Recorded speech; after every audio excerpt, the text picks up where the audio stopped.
What's up, guys and girls? Welcome back to another episode of Meta Design.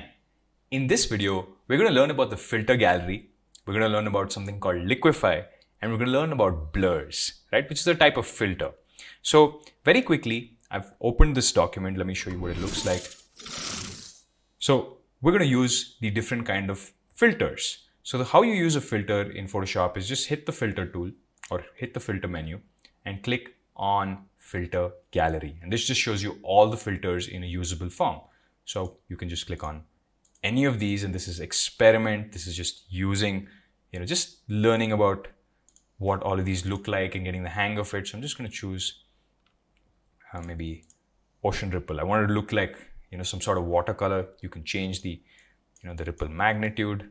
You can just play around with it, press OK, right? And as you can see, this filter has been applied. And you can always hide the filter by just clicking on this eye icon here, right? This becomes a subset of this. Then what you can do is you can use what I like to use fairly often these days is the Liquify filter. So you can click on filter and you click on Liquify, right? I've been guilty of using the Liquify tool in the 6th grade to make my right bicep a little bigger, and the implications are obvious. With filter, it's like warp. It's like the same thing we used in the transform warp, except you have much finer control. So you can actually specifically make certain parts look bigger. Now you know why I used it in the 6th grade. So you can just make this, look like whatever you want. Be as subtle about it. Change some. You can change the size of the brush, make it much bigger, make it much smaller. Move things around.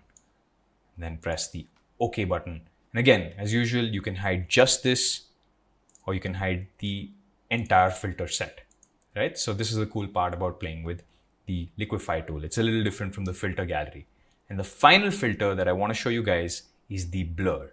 So you click on filter, click on blur, and the best kind of blur to use, which you will be using a lot, is the Gaussian blur, right? So click on Gaussian blur, and as you can see, it blurs things out. And you will be using this a lot. You will be blurring certain things, especially backgrounds.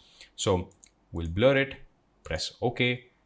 And then, you can experiment with different kinds of blurs. For example, you can click on filter, blur, motion blur, right? So this blurs things from left to right, and you can change the angle at which this thing blurs. And you'll be using this a lot as well. So just pressing OK. And as you can see, in this video, we've kind of shown you, how to use simple filters, how to use the filter gallery, how to use blurs, and how to use Liquify.